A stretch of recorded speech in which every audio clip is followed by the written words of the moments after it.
a part of the Greenlit Podcast Network. From Noble Robot on East Hennepin Avenue in High Challenge Rating, Minneapolis, this is Nice Games Club, the show where nice game devs talk gaming and game development. I'm Ellen Burns-Johnson, and I make nice games. I'm Stephen McGregor, and I make nice games. And I'm Arthur Croy, I too make nice games.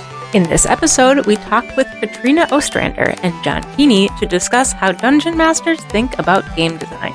And so, if everyone is ready, let's start. Ha ha. Timing. Whoosh. Ellen's been on a kick of timing our intros just right to the theme song, but our guests didn't hear the theme song, so they're probably very confused at what you're so impressed with yourself about. I mean, there's just so many reasons I can be impressed with myself. Yeah, welcome you guys. I'm so glad you guys could come. Let's talk about who you are and how we know each other and what flavor of geek you are. So Katrina, let's start with you. We actually met through John, which is funny. Yes, that's correct. Right. But you have a long professional history doing writing for RPG systems, tabletop RPG systems. And you work full time in the tabletop games industry right now. Yeah, board games, card games, tabletop RPGs, all that fun stuff. Cool. The whole thing, it's like a dream for many people. It is, yeah. Yeah. Living the dream. Living the dream. So tell us a little bit about what's the type of work that you do and what's your journey been like? Just briefly, we can get into more details later, but just to kind of outline for listeners who you are before we jump into some questions.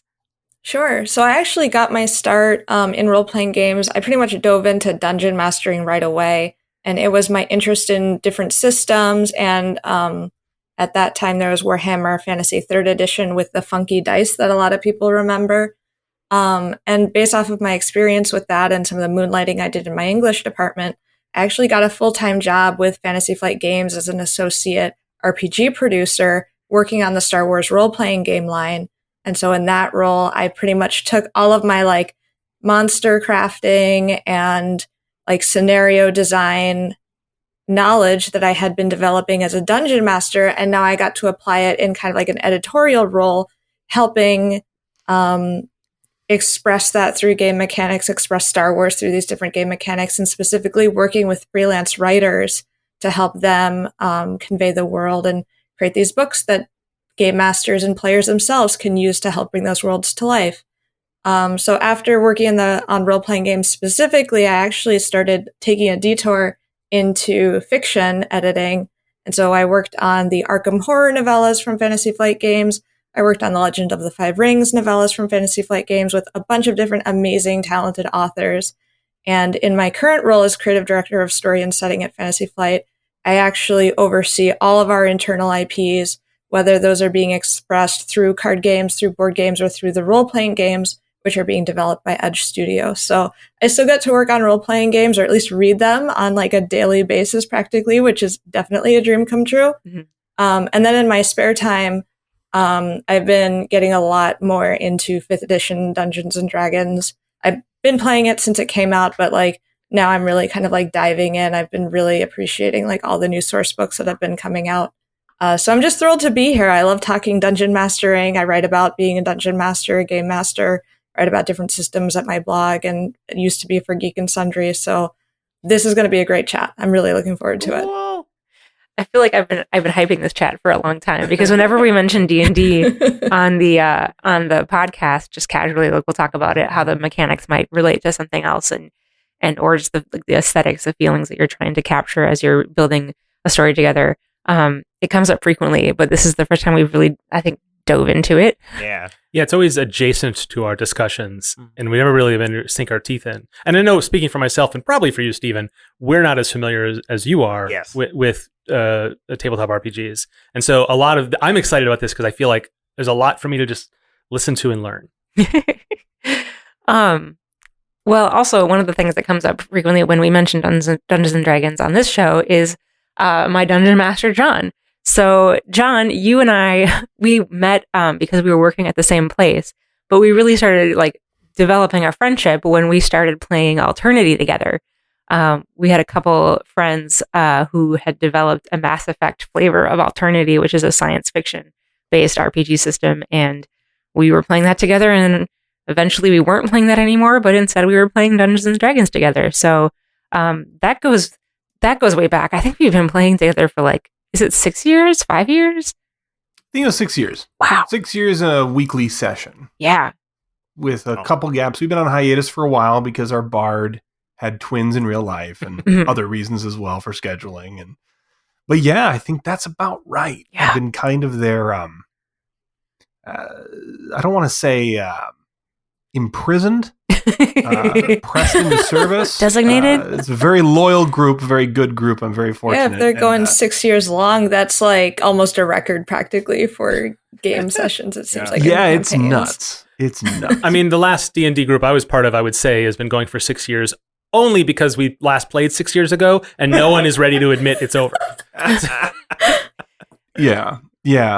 No, it's been a wild ride. So yeah, I guess I would say it's going to be a great contrast because Kat is also a dear friend of mine and a consummate professional, as we've all just established, and I'm a committed amateur. So I think a lot of your listeners are probably somewhere between those two poles. I think. That's how I'm gonna frame my relevance into this conversation. Is that we can contrast. Well, honestly, I'm just thrilled to be here as well. So thank you for inviting me.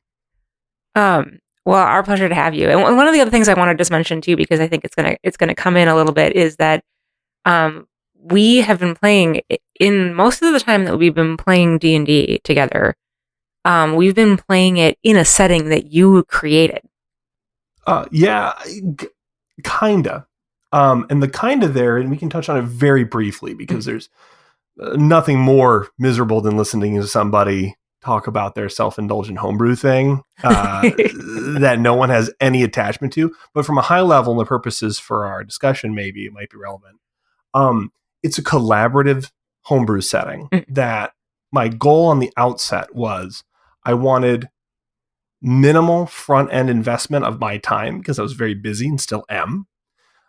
I wanted to avoid meta knowledge, published materials, and established settings. In the past, I've been burned multiple times by people who just go to Wikidot, or before that existed, had a book. And a big part of what drives what I enjoy as a dungeon master or game master, and what most of my players enjoy, are the feelings of genuine discovery, finding new things, mysteries, learning about the world they're in and how their characters can influence it, as opposed to, and a lot of groups don't have this problem, I'm sure, but as opposed to like, no one wants to come in and say, well, actually, Dritz de Worden and Bruenor Battlehammer solved this problem for Icewind Dale 27 years ago, Dale Reckoning, or you don't want your players to feel like they're just like other guys, like, oh, here's the other guys. Well, Aragorn was off doing important things. Mm-hmm.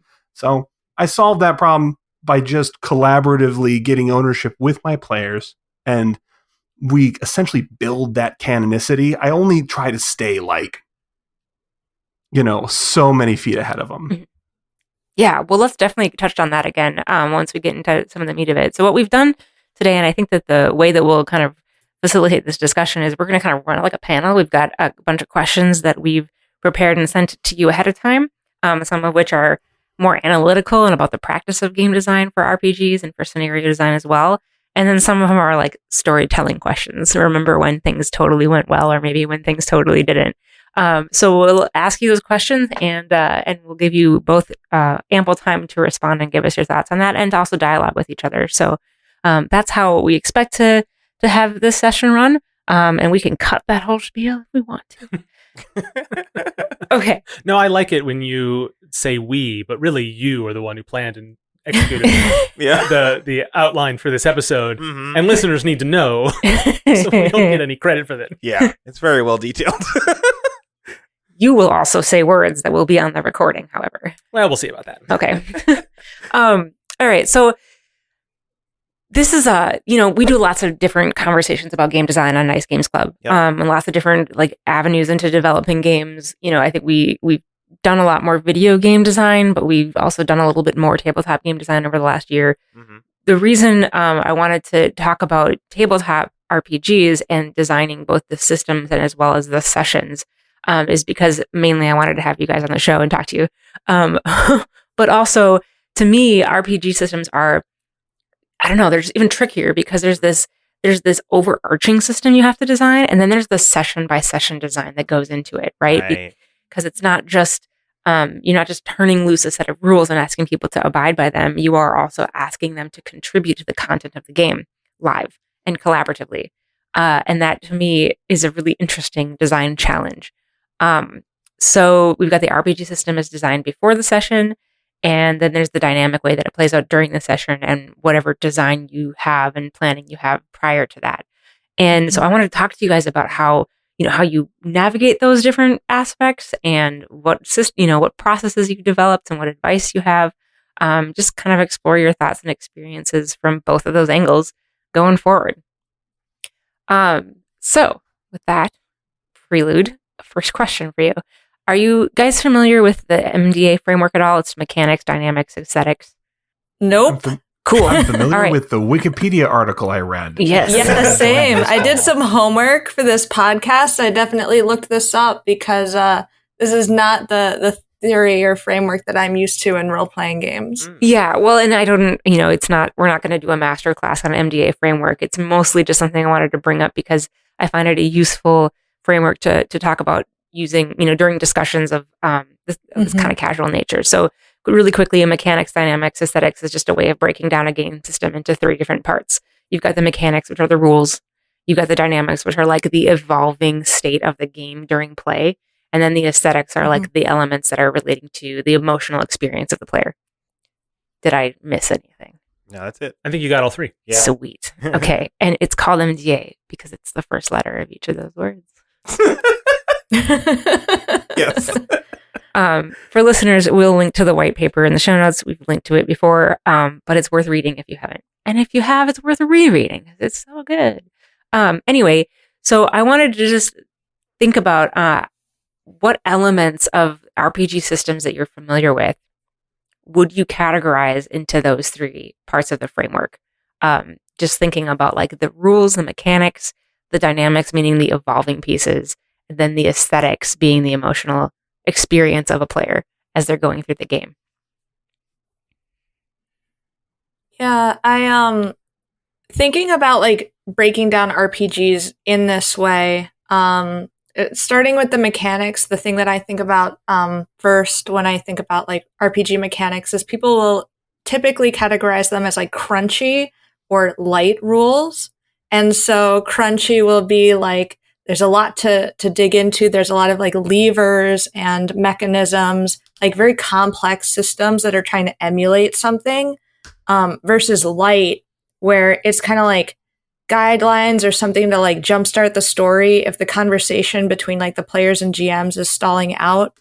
And so yeah, there's always the mechanics. That's what's in your big book that you've bought, the stuff that you've spent money on because assumedly someone else has play tested it for you. So that's kind of what I think of first when I think of the mechanics, of course, is like just the apparatus of the system as well as like what it is trying to gamify. Because in different RPGs that are in different genres, the systems are trying to simulate different like parts of reality. So you have like investigative based systems, combat systems, which I would argue is what D&D is fundamentally. And then you have more storytelling systems where the mechanics are basically like helping you fill in your Mad Libs for what your story is going to be. Yeah. Yeah. When you said that, and John, we'll pivot to you for a second to ask the same question, but when you're talking about like simulating different aspects of reality, the mechanic that really popped into my head when you mentioned that was the Jenga tower mechanic, and I think it's the RPG named Dread. It's been a while since I played it. Yeah. And just like the tension that it captures, even though like it's just rectangles stacked on other rectangles. And if you play Jenga outside of that, you get a tension, but it's totally different than the tension you get within the story.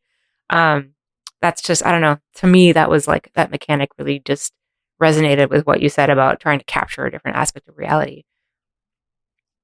So John, what is, when you're thinking about categorizing different aspects of a system into those 3 categories, what comes to mind? Yeah. Everything that Kat said. And then, because that was my first thought. Oh, I'll just talk about crunchiness. But getting away from crunchy, I like to think of them, and I haven't had the broad breadth of experience with multiple different systems. But when I think of these things, I think of whenever I look at a system and what is gamified. To Kat's point, I'm thinking kind of like the negative space. What isn't? So the game mechanics are there from a designer, from a top down. This is the kind of experience. It isn't saying, oh, how, this spell is going to happen or whatever, or, investigation. Mm-hmm. It's what is interesting to take away from the players as far as control goes. Absolutely. What are we taking away from the player? So like in D&D, since it is so combat driven, it's trying to create a player fantasy of understanding of very extremely elaborate set pieces, but you give all these tools, but you have to take away the resolution of these gambits and these risks in order to create tension, in order to create uncertainty. Otherwise, it really is kind of a game on playground game where it's like, well, no, but I've got a force field, when you're like 7 and people are, playing Jedis or whatever the kids do now these days. So that's the way I always like to think about it. So when I look at a really light system, the challenge I've always had is like, okay, but there's this thin line where what is this book but just a bunch of writing prompts then? Sometimes it can be very difficult. So I don't know. Have you played 1,000-Year-Old Vampire?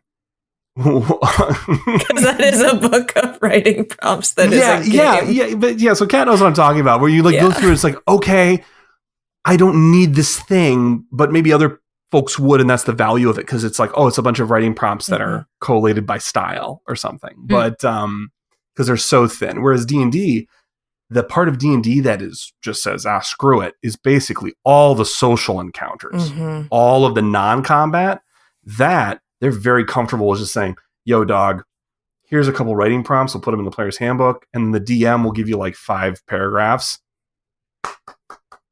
Best of luck to you. Yeah. Just role play it out. You'll be fine. You'll be fine. What does that mean? When in doubt, contrive a reason to go back to the safe space of throwing a die and seeing what happens. Like that. They always shunt you back to it. But they're, I think it's super fascinating, looking at the history, like the DNA of role-playing games. And John, you play Warhammer. You know exactly the kind of wargaming. So Dungeons and Dragons was just some medieval rules for like these armies that people would field back in the 70s. And then Dave Arneson, who's from here in the Twin Cities, he was like, well, what if we did a personal scale where you just one person instead of like these whole armies? But because the game mechanics literally come from war and from combat all the time. And then Dave Arneson didn't even practically use rules. It was much more loosey-goosey when he was doing Blackmore in his house here in, Minnesota. And so I think that's kind of the congruence of what Gary Gygax was doing, which was creating that miniatures game system and translating it to the tabletop, and then taking what Dave Arneson was doing, which was, well, what if we put players in a dungeon and they had to survive all of these death traps and monsters? So, even then in the kind of original games, there was, there'd be some role playing, but they would just kind of handle that, the players could figure it out, or the DM would just adjudicate kind of how it ran. As a follow-up to that, do you find that game systems are still shackled by that legacy?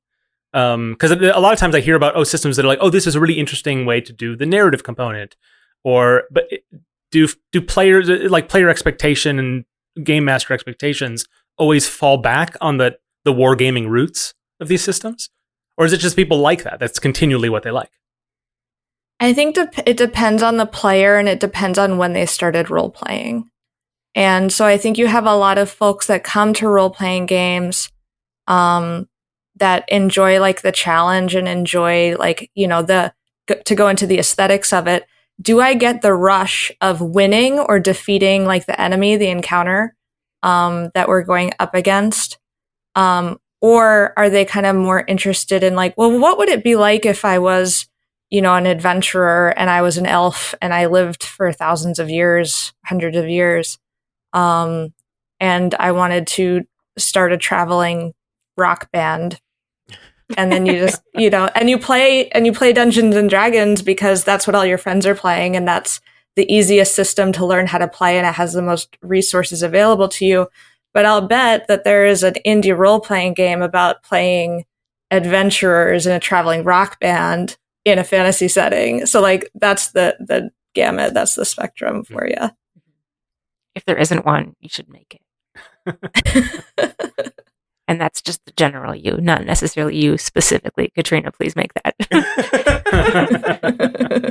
Okay. Well, we've talked a little bit about these different aspects of a RPG system, and I want to think about take it from this high level and bring it down to like the specific session. And so this is kind of going to go more into maybe process. When you guys are planning for a specific session, how do you think and prepare for each of those elements in that specific session, right? Like what mechanics are you going to use and why? And what are what do you expect from the dynamics? How do you anticipate what players will do and prepare yourself for when they totally don't do that? And then like, how do you have like a goal for the aesthetic experience? What do you want your players to feel during a session? And how do you bring that all together in your preparation? So for prep for a session, doesn't really matter the system. But again, I've only done a couple, and most of them have been D&D or D&D adjacent. So the structure of a D&D session, when you break it down, how I handle it is when I'm writing, I define my goal as the DM for the session. So imagine I'm building the train station. Right, I'm going to use a lot of train metaphors, guys. So buckle up. That's cool. That's I'm ready. All aboard.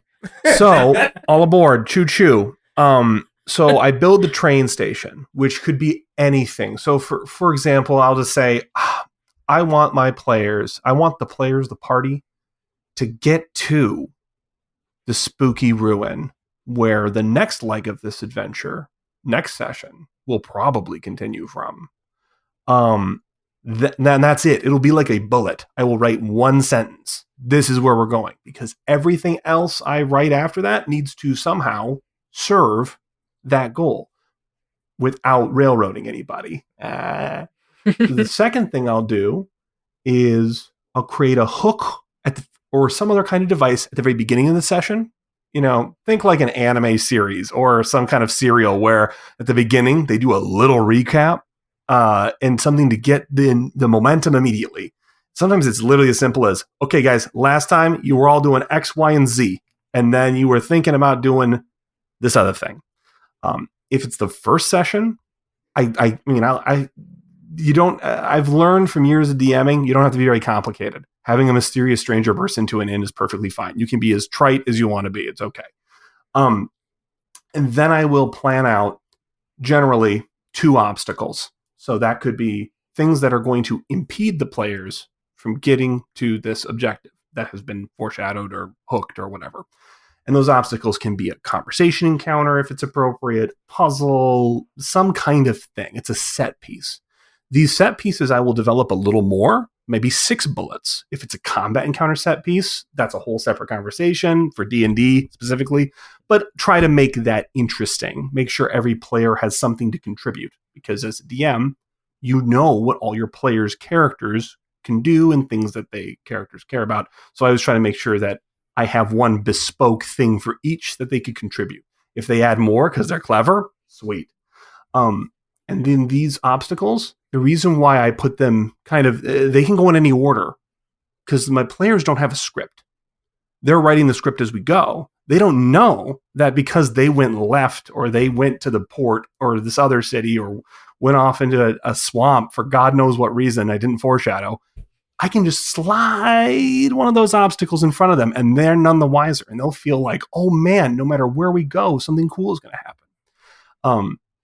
And if they completely obviate them, since I only spent about a half hour framing them out before I improvised in the detail, I don't care, and I'm not emotionally invested as a DM and a creator. I'll throw that away. Doesn't matter. We'll keep moving. And then the last thing I do, trying to wrap this up quick, guys, I'm sorry.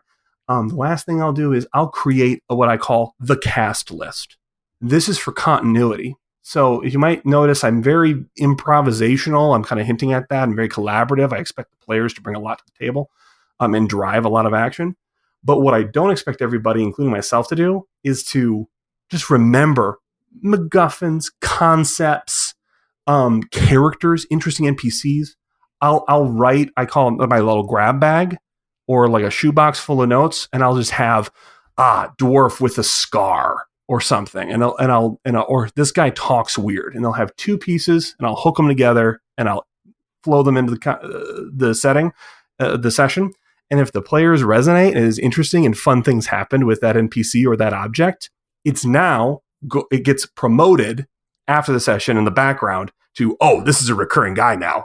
I mean, I've created full-on villains have been invented out of the shoebox that have been returned, and their characters need an arc to be interesting, right? I had none of that planned ahead of time. This was a historian with a chip on her shoulder ended up being a major villain for one of the campaigns. Oh, really? And then and Ellen knows exactly who I'm talking about. I do. I do. Yeah, literally a throwaway character because some MacGuffin needed a name attached to it, like that kind of thing. But anyway, and then I'll just run the session from there. That's before my session. So I'll end up ideally with maybe 2 pages of notes for myself, and everything else we just fill in. Katrina, I saw you nodding your head a lot during John's description of his process.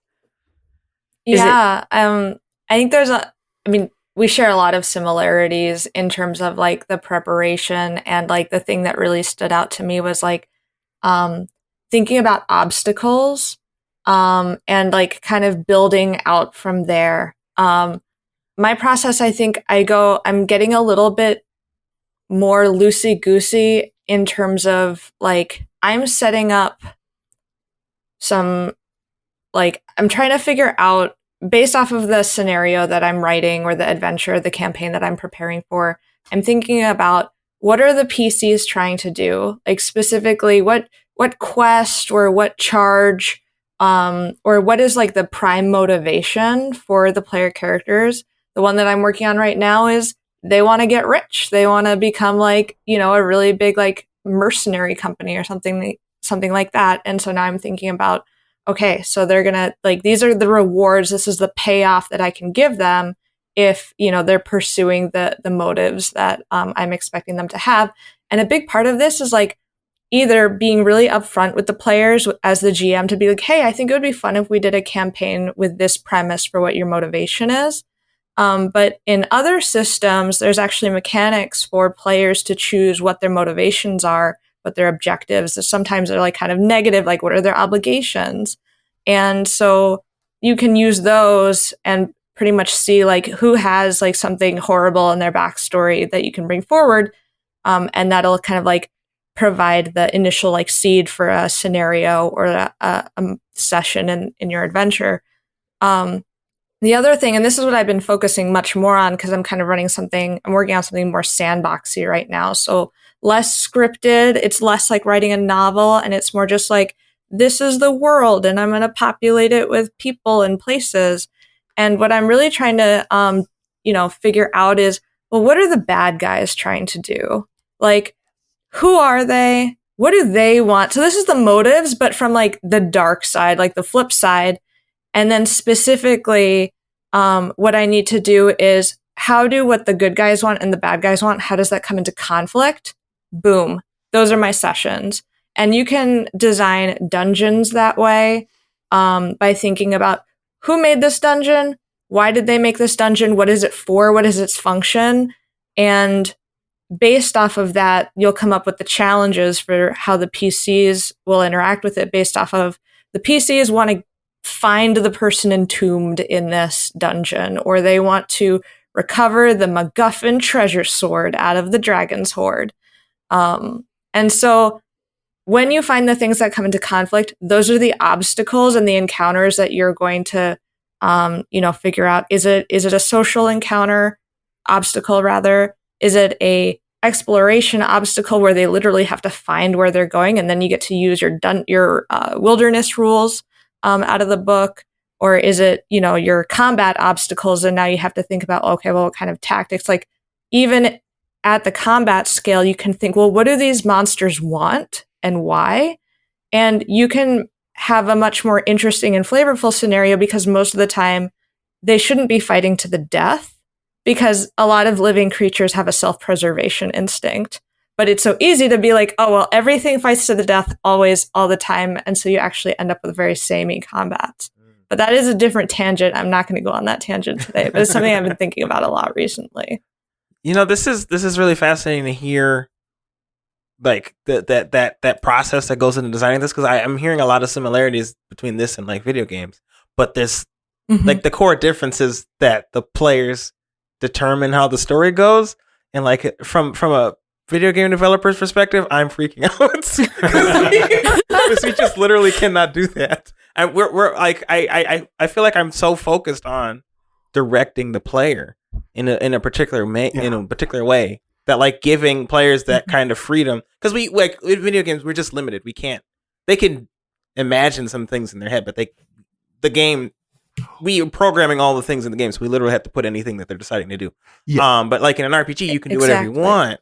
So like, it's just so difficult for me to think about it in that way. And more than that, in an RPG, if a game master just really heavily directs a campaign, that does not live. I mean, I guess it depends on the GM's storytelling ability, but it isn't necessarily that much more vibrant in the player's imagination than one that's just completely slapdash improvised all the way through, that they have some more ownership of. Whereas in a video game, if you make it more open and free, then there's less to imagine, because you're seeing such drab generics. It's kind of it's the prescription is different. Like, you want to be more specific in a video game, but seems like poison as a game master.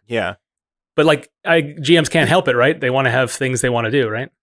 Yeah, one analogy that I like to make between like what the DM is doing versus what a video game is doing is, like, I like to think about a DM being like the most sophisticated AI that you could conjure, because it writes the storylines as you go. It is constantly able to change direction based off of player inputs.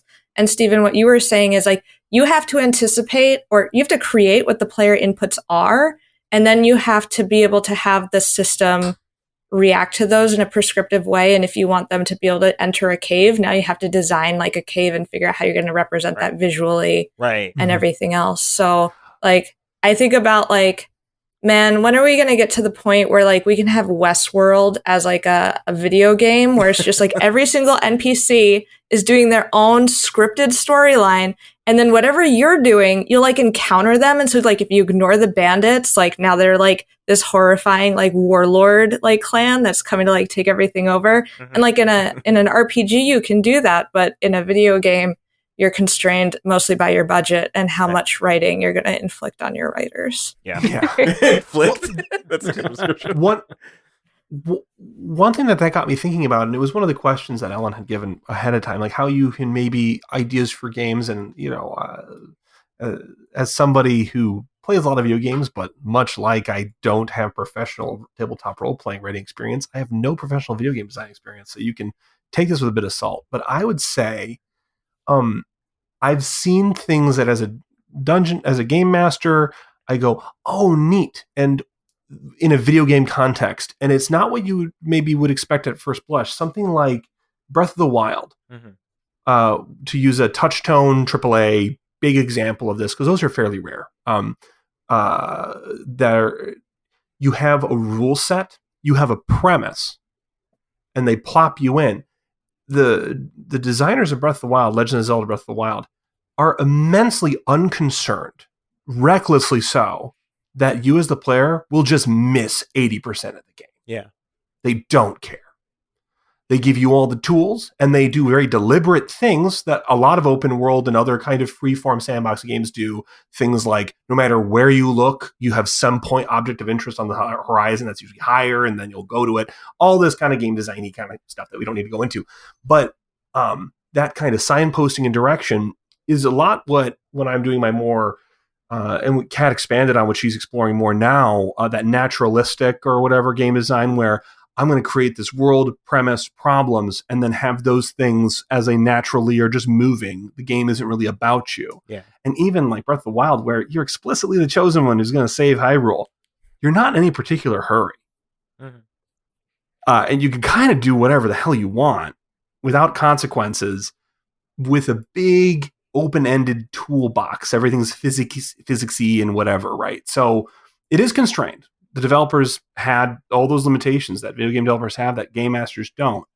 But they took those constraints and did something interesting with them. I mean, Kat can say too, like, as a game master, you can only improvise so far. If you want a really good villain monologue, you got to write that shit. Mm-hmm. Or at least do a ton of stuff in the shower where you're just like doing voices and saying menacing shit to yourself, but really you got to write that ahead of time. And that kind of bespoke stuff, that's just as much of a restriction as any kind of game designer.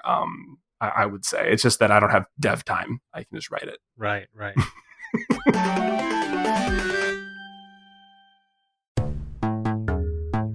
So Stephen, in the past, we have talked about role-playing games, board games, tabletop on the show before. We have, yeah. Now, if a listener is like, hey, I don't remember that, how can we help them? Well, we prove them wrong, obviously, by telling them to go to our website. We'll link to some of these past episodes in the show notes here. But Katrina, over the episode, brought up that like some of the origins of Dungeons and Dragons can be traced back to Minnesota, and we actually interviewed a local legend. Martha's dad was on the show before. Right. And yeah, he had stories from the very first, adventuring group, Gary Gygax and that group that he was a part of. Yeah. It was really interesting. And he talked about designing board games, which, in that era. It was really, really interesting conversation. Yeah, totally. And we've also talked about it from different angles too. Like we talked with Peter Yang, who was helping us try to publish Glom. We talked to him about board game publishing. And then we've also just talked about it from just player perspective. Like one of our earliest episodes, I think it was episode 10. Martha was like, she doesn't like board games, which we know is not true, but she said it on the show for some reason. So it's the family legacy. Yeah. There's like a whole lot of different episodes where we talk about board games and things. We've got a whole history of it. So. Yeah. Well, I mean, that's the thing. For a show that's been on as long as ours has, there's, lots of stuff to go, and we encourage you to do that at our website, nicegames.club.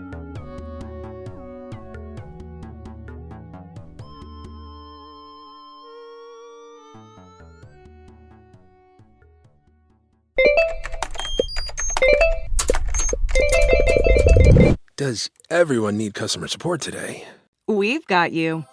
Intercom has the tools to manage support at any scale, like integrations, bots, and more. All in one powerful platform. We'll even automatically resolve 33% of your support volume, so you have more time for customers who need you most. Oh, that's better. Supercharge your team's productivity and make your customers super happy with Intercom. Learn more at intercom.com/support. Holidays are here, and so is fashionable fitness. Gift yourself a Samsung Galaxy Z Flip 3 5G, a phone that folds in half to literally stand on its own. Pair it with the Galaxy Watch 4 for ultimate wellness and wow factor. Check health stats, flex personal records. Over 90 activities can be tracked, like biking, swimming, golfing, and more. Invest in yourself with tech made to crush goals. Holidays open up with Galaxy. Shop it all at Samsung.com. 5G connection and availability may vary. Check with carrier. Products sold separately. There are a lot of podcasts with comic book reviews and interviews with some of the greatest creators in the industry, but only one will tell you scientifically what the worst comic book of all time is. And the best. We've been ranking comic book stories for 6 years. We have a list with over 1,000 comics on it, and we're adding more every month. For Rocket Ajax on the Greenlit Podcast Network. Hello, my name is Jonathan Dunn, and I'm inviting you to listen to Our 3 Cents, a weekly podcast where myself and 2 of my very best gaming chums are counting down our top 100 favourite video games of all time. For all the episodes and information, check out our website, www.our3cents.co.uk. Katrina, you touched on it too with the fighting to the death concept, which is such a very easily mechanized activity that in role-playing games it's hard to move away from that because the system works and it's there. And then if you have a situation where you do sometimes need those rules, even in a system where anything is possible. Yeah, and what I find really interesting too is like historically, if you go to older Dungeons and Dragons editions, you have morale rules. You have rules for like if this monster like reaches this many hit points or if this many creatures have been slain, the rest are going to run away. And I don't know that exists in 5th edition right now, as written. Like, correct me if I'm wrong, listener out there. Send us a tweet, whatever. But morale is missing, and I think that's kind of like one of the systems that I would want to like cobble together, maybe tack on, or if I'm not having like a formalized system, at least I'm keeping track like in my mind as something, one of the like criteria that I'm checking for. That's an example I really like because the role-playing game that I have the most experience with currently is Star Trek Adventures, which true to its source material, it does not want you to kill everybody. And so, but every mission, at least the ones that are created for, that are not, they're all designed very storybook style. So every encounter has a specific ending. And a lot of it is like, once you've wounded one Cardassian, the rest will tell you where to go next or whatever. Like but that's all very prescribed. It doesn't. I heard once you wound one Kardashian, may also be true, but yeah, that's true. Yeah, that's a different role playing system. Someone needs to make that one. Yeah. But it's I was thinking like, oh, it has rules like that, but like, no, it actually doesn't. It actually is just confined to those modules on how to handle situations like that. Yeah. It doesn't actually have more specific.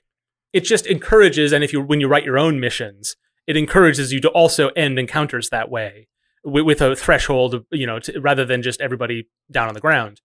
But it actually doesn't have any more detailed rules than say a Dungeons and Dragons game does. It just advises the game master differently. So to adapt the parlance that we introduced earlier in the episode, it's got some light systems around it, but not some crunchy ones. Right. Did I get it right? Yeah, is that correct? Okay. Yeah. And that makes me think of another thing too, related to all this. And I won't go too long here on that, but constraints have a kind of a reverse relationship in these games, I find sometimes. So if, for example, D&D, Dungeons and Dragons, has rules for wrestling, you can wrestle a creature. There are rules for that. That's prescribed. And because that rule exists, and I've DM'd for new people and introducing people to role-playing games and the concept themselves, light systems, I find, are very hard to teach to people who do not have any role-playing background. Oh, okay. D&D says you can wrestle, which then makes them think, oh man, can I grab ropes on the walls? Can I interact with these torches? If I can wrestle, can I knock this vanity over in front of the door to bar the door? Because I can wrestle. And they may have not gotten to the athletic skill check section of the book or whatever.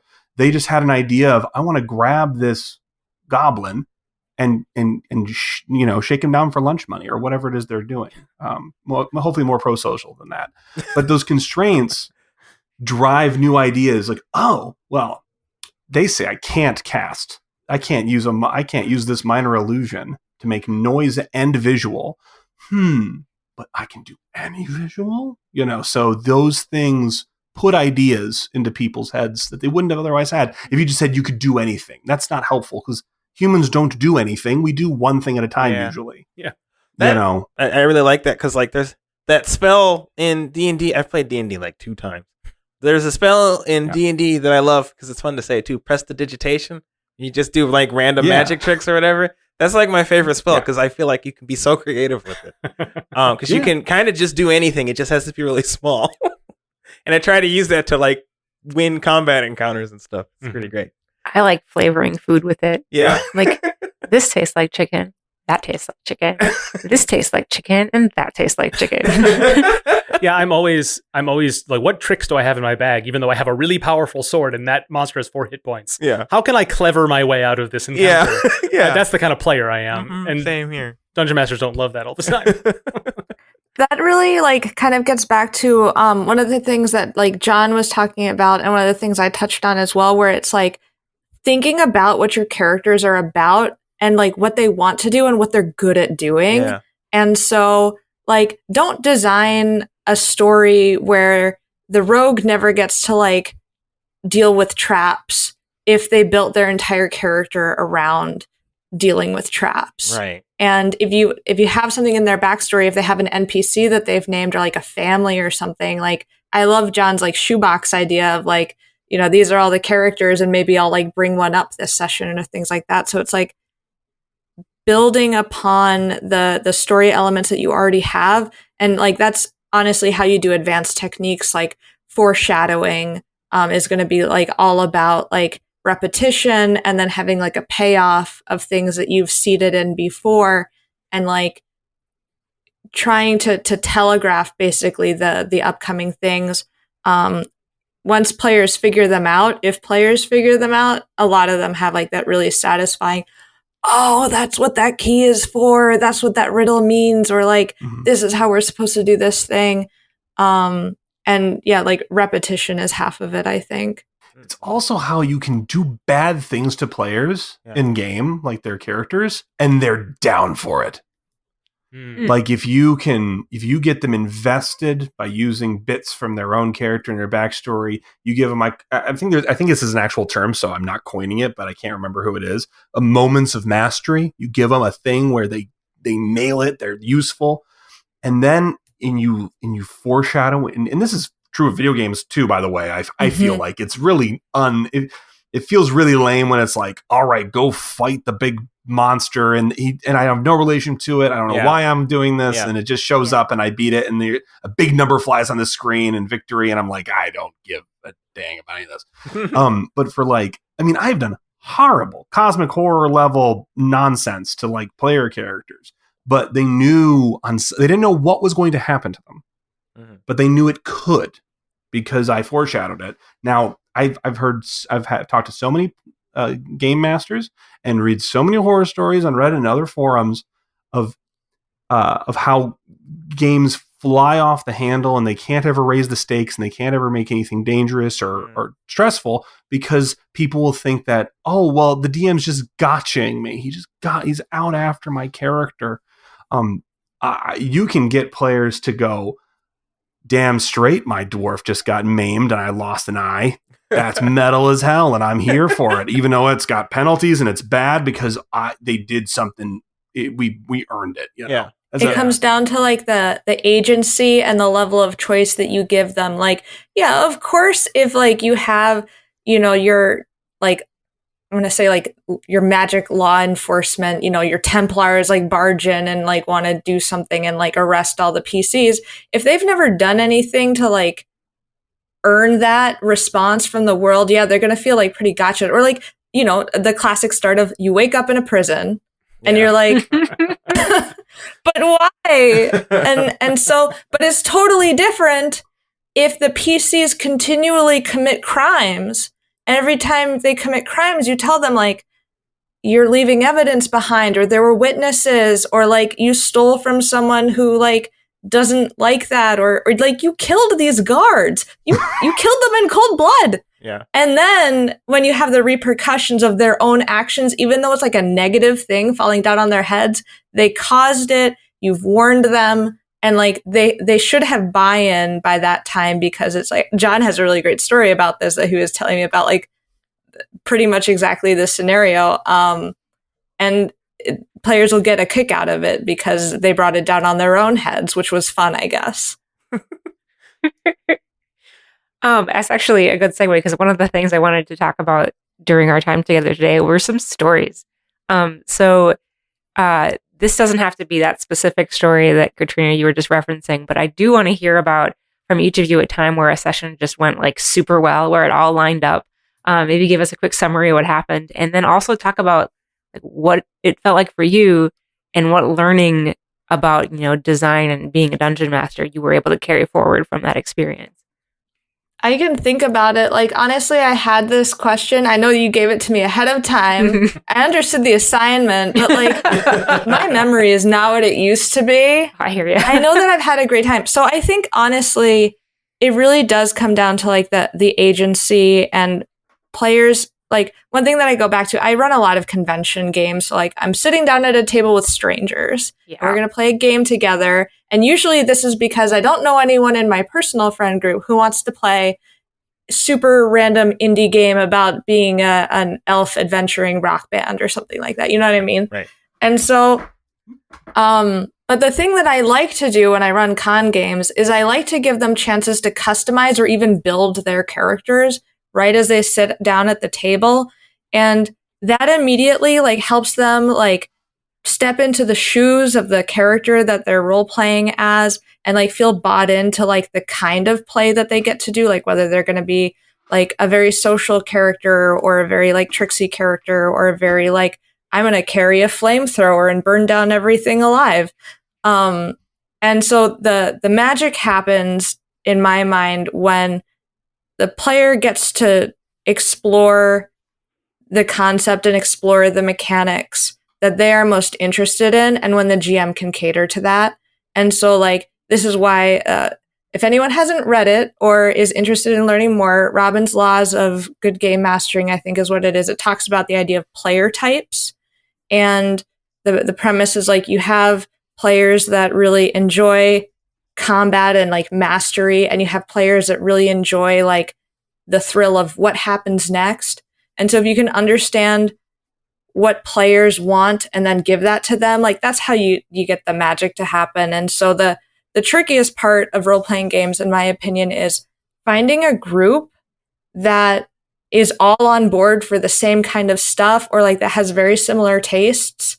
And also, like, if you are gaming in like a public gaming space or like at a convention, telegraphing to your potential players what kind of experience they would be in for, so that they're already like on board with the scenario.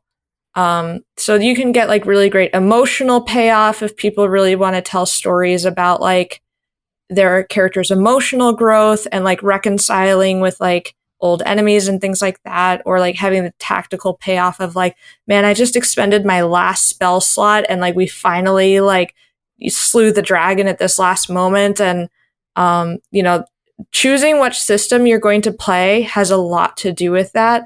And if you're new to role playing games, if you're like just starting to get into the hobby, I will actually shout out unpossiblelabs.com. They have an amazing list of different role-playing games based off of what genre they are and what kind of like how rules complicated they are. And so like if you've played Dungeons and Dragons and you want to see what else is out there, or if you're new to tabletop games and you just want to get a sense of it, this list is fabulous. I really recommend. And that'll be, finding the right group goes such a long way. And then finding a DM that knows how to like push the buttons of that group in a way that is fun. Yeah, that's good. I think like John must be like an expert at that because he has you guys keeping coming back after 6 years. A character did lose an eye for sure. That did happen. Yeah, and everything.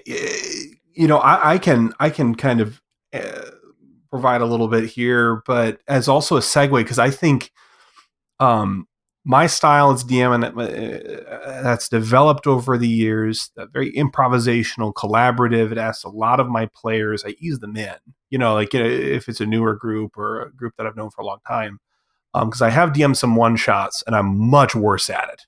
I do find that like this is a real thing. Like I haven't figured out some secret sauce. I know I talk a big game here, but because my players who know me and have played it, I think they love it because 6 years of it, and we've had some real high highs, and kind of what they like and like, their personalities, right? Like you've gotten to learn over time. Yep. Exactly. Yeah. And that different kinds of players, though, but is an interesting thing you mentioned that because those exist. And my group, the challenge that we've had, and actually a big source of a lot of the worst sessions, big bombs, big stinkers, everybody is upset and not in a fun way, come from the fact that this group of people, the group is together because they're all friends or they know each other from other contexts and they're playing together. They are different role-playing game players. And as their journey and as they've matured as players, people who play games want different things.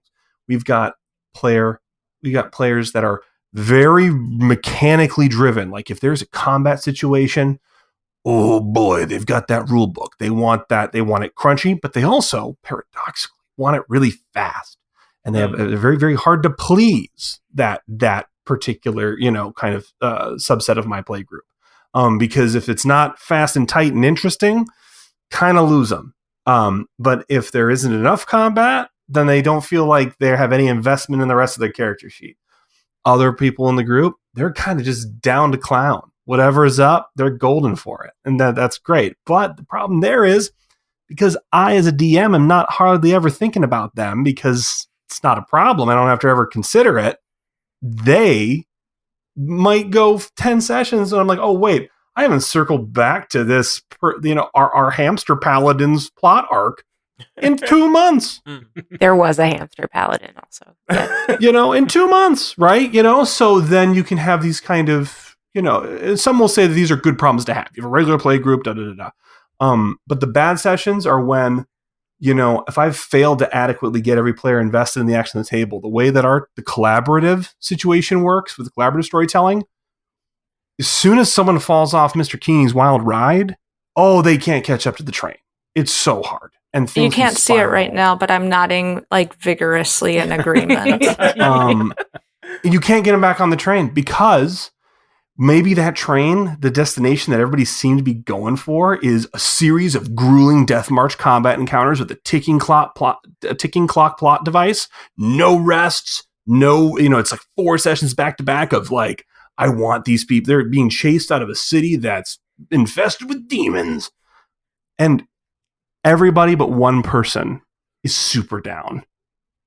But it's 5 sessions, and the one person that was not in for it have now had a month of what the hell, guys, And if I were to do a course correct from a DM chair, I'm pissing off or not only pissing off, that's dramatic, but I am ruining and arbitrarily in a way and denying agency because I've given so much agency away. They have so much freedom and power and I don't railroad them. That's the social compact at the table. The problem with that is sometimes I really need to claw that back as a game master. And if you let it go too long, the train, they've thrown me off the train. The train's just going, but, so those would be the big stinkers is when because it'll come to a head. What will happen is it'll come to a head and then it'll be a mess. And then sad. That reminds me of a session, a convention game that I played in recently where we all sat down to play this one game, and then one player sits down and asks, we're here to play insert other game here, right? That's what this is.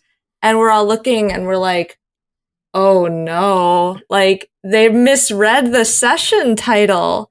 And it's and from then on, because not only that, but that had upset the DM, understandably so. You have someone sign up for your game and they don't know what it is. And then they get something kind of major wrong about it, or they then they complain that they didn't know where they could find the information. It's but it was right there. Yeah. And so now it's we're dealing with completely different expectations, and it's not what they are thinking that it's something that it isn't what it says on the tin.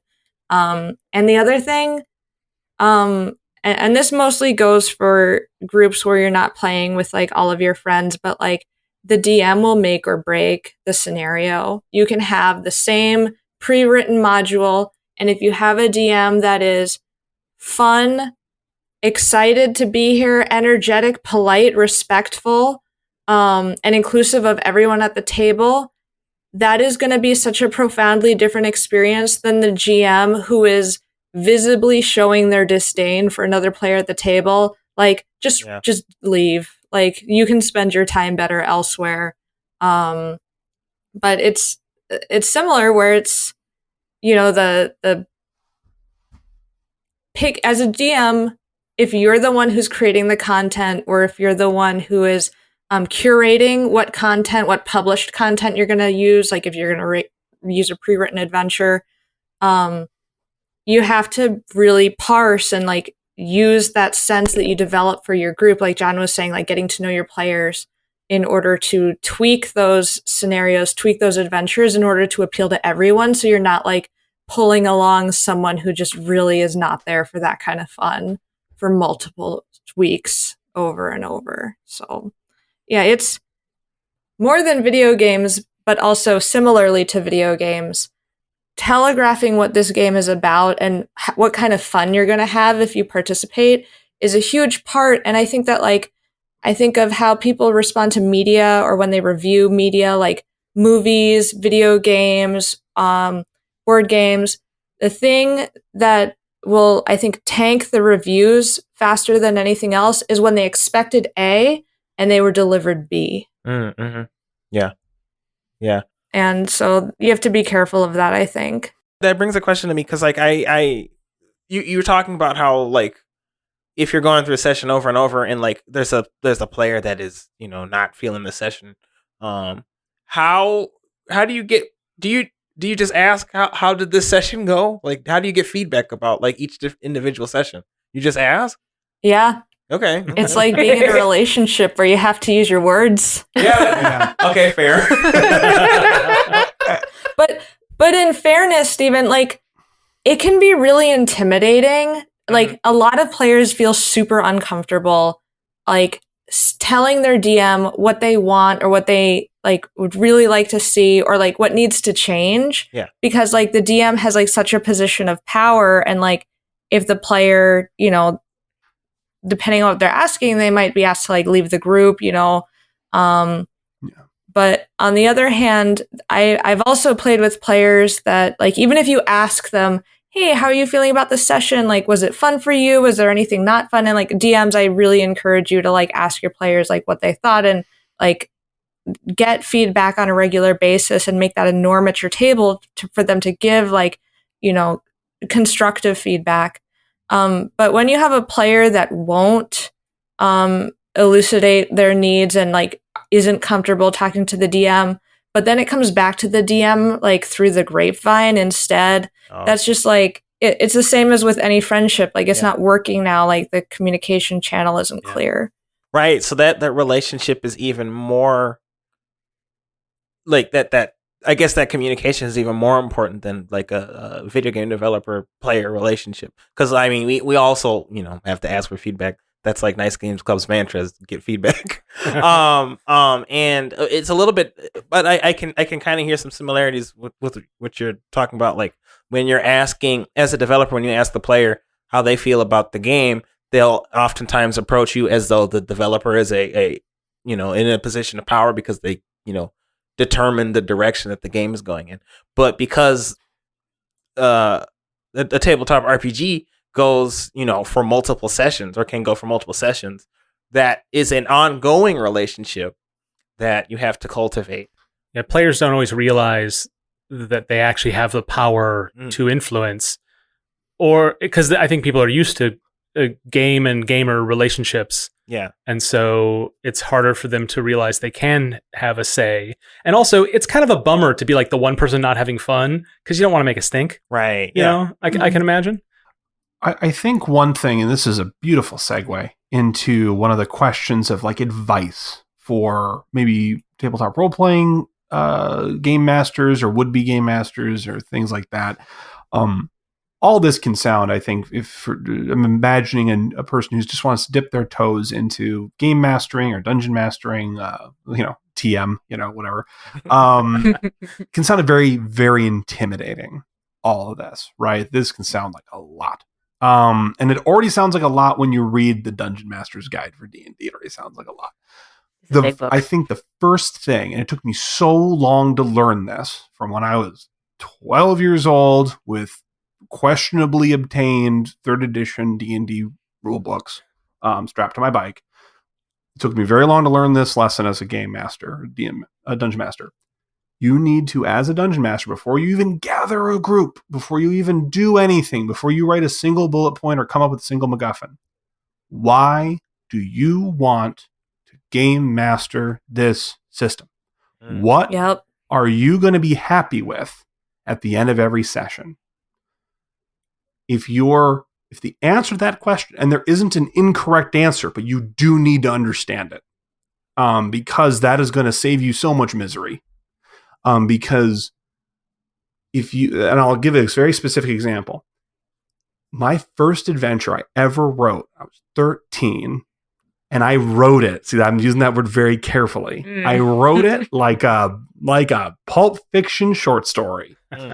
There were lizard men hiding in a pond, in a cave, and I had a very elaborate sequence of things that were going to happen that all these other characters that the players were going to play and just play out their role, like a Goosebumps adventure or something. And my payoff, why I wanted to game master it, I wanted to essentially press my friends into an impromptu fantasy screenplay where they bonked some lizard men. It was a disaster. A disaster. They had so much fun, and I was miserable the whole time. They didn't fight any lizard men at all. They didn't fight a single darn lizard man. They poked around on the cliffs until they found like a rock's nest or something, and then they stole eggs because I had to improvise something because I was there. I had to stand in front of these guys in the basement because I didn't have a ride home until that evening. So I had to just make stuff up. I grew up out in the country. But anyway, so it's so important to answer. So what I wanted, the 13-year-old me, I wanted to tell stories. And there are systems and players who want that to happen. They want to go through like an investigation or something that's going to have this progression that is going to happen. But other DMs, like what I've settled on, is I want my players to have fun. Open-ended. If everyone at the table had a good time, I had a good time. And all this crap I do, all this Wizard of Oz behind the curtain stuff, that's just to get everybody's faces lit up, because I find that that's the thing that makes me most happy, is seeing everyone engaged in, I'm making faces for the folks who aren't going to see this, but faces of horror. John is a very gesticulate person. Or, faces of horror or triumph. And if nothing I wanted to have happen or thought was going to happen happened, but everybody left that session being like, dude, you remember that time we did the thing? That's why I do it. So answer that question for yourself, and you're going to save yourself a lot of trouble. 1000% this. I just want to highlight, underscore, put exclamation points and stars around that advice, because that honestly was what led me to experiment with so many different systems as a dungeon master, where 3.5 and 4th edition Dungeons and Dragons were kind of where I cut my teeth, along with like Dark Heresy, which is a Warhammer, grimdark sci-fi crazy town. But trying different systems, seeing what it felt like to run them, and then seeing like how stressful that was or how much fun that was, and like what parts I enjoyed. And for me, honestly, I enjoyed like prepping like at least 50% as much as I enjoy like running the table. But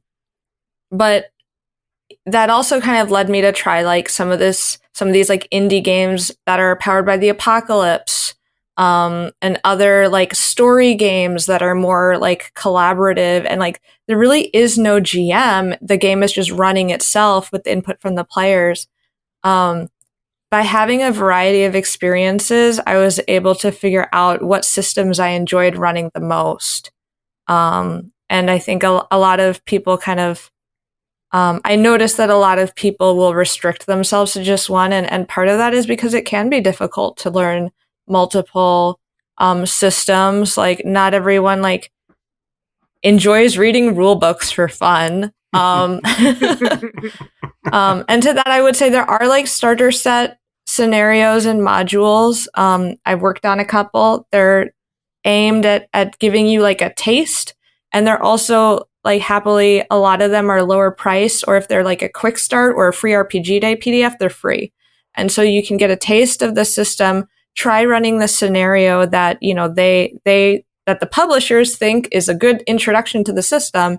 And then you can ask yourself and your group, did we have fun? Would we like to try this again? Or do we want to try something different? And I'm going to shout out like Con of the North as a local convention here in the Twin Cities where you can sit down and play a whole bunch of different systems that you might not be able to with your home group or at your local game store. One of the things that clicked for me in hearing both of you talk about designing scenarios and designing systems was how, at least through the lens of like video game development, and if we're coming at the tabletop RPG space with a history of doing video games, the people and the relationships between the people become part of the game system. Mm-hmm.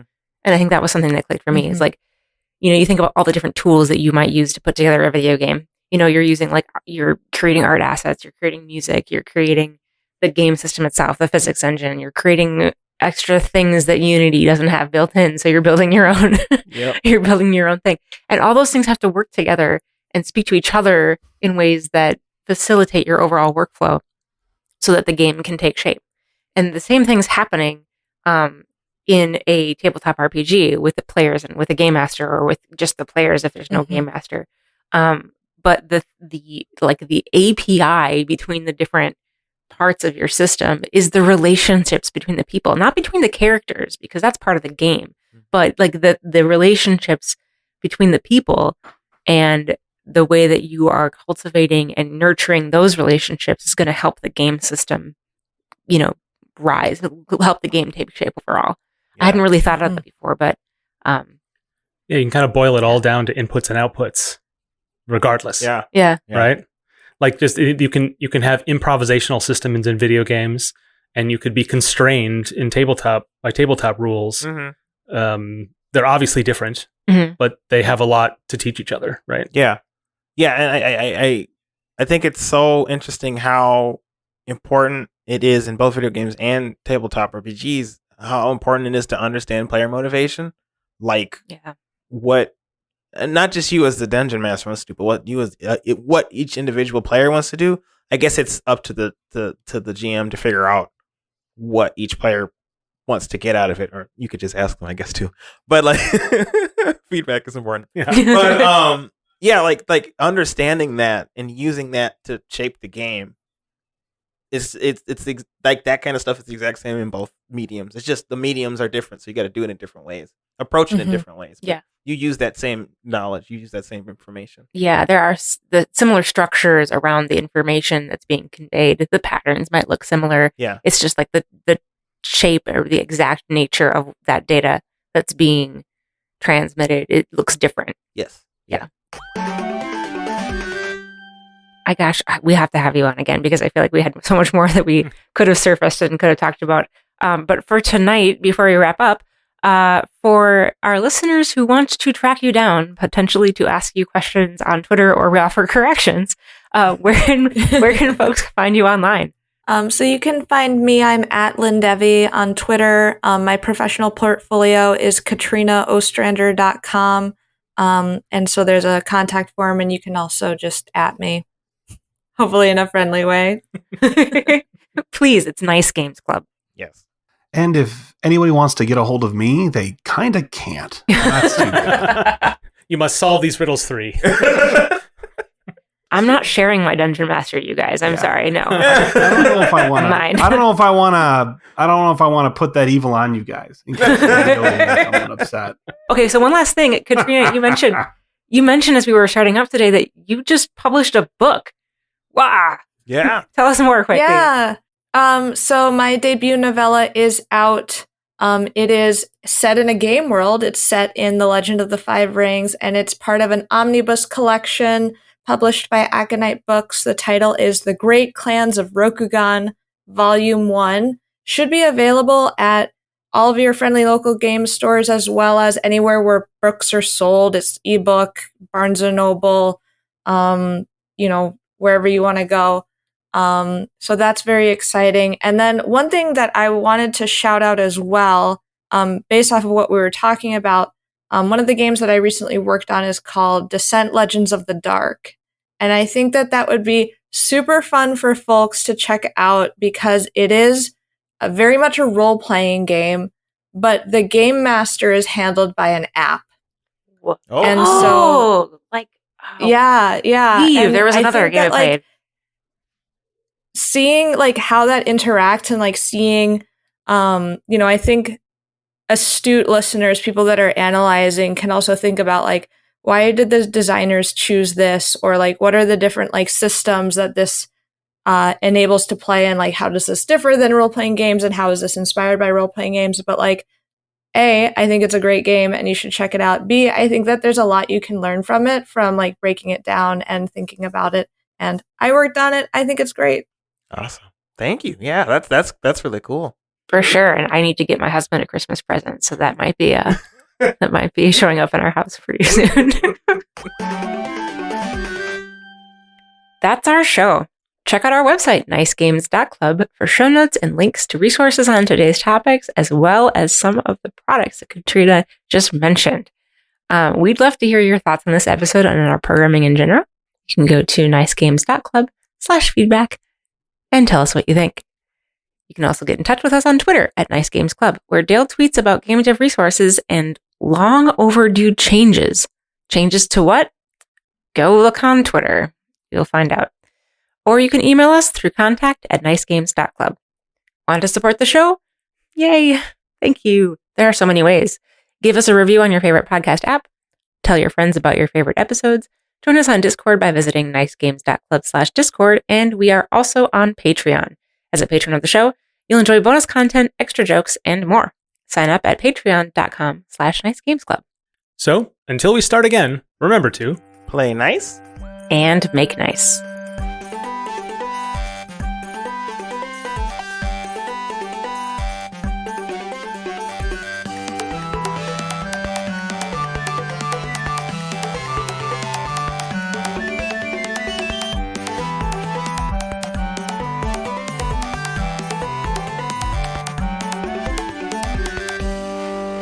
How you go about. What's up? Something happened? Oh, I just wanted to check our time check. Oh. Okay. Yeah, we're going a little over. Well, I just want to be respectful. We could talk forever. We just did a recording that was an hour and 40 minutes, so we can keep talking. But I want to be respectful of both of your time because it's a school night. All right, Steven, take two. Okay. That. It's not too late to make someone's holiday season a special one. Start now as an Amazon Delivery Station warehouse associate to earn some extra money for the holidays. You'd help bring joy to thousands near you by preparing packages and loading them up for their final delivery. With night and early morning shifts available through the new year, you'd also have the flexibility to spend time with your loved ones. To start as a Delivery Station associate, go to amazon.com/holidaywork. Amazon is a proud equal opportunity employer. Today's customers expect fast, personalized support. Intercom has the tools you need to deliver just that, efficiently, at any scale. Supercharge your team's productivity and make your customers super happy with Intercom. Learn more at intercom.com/support.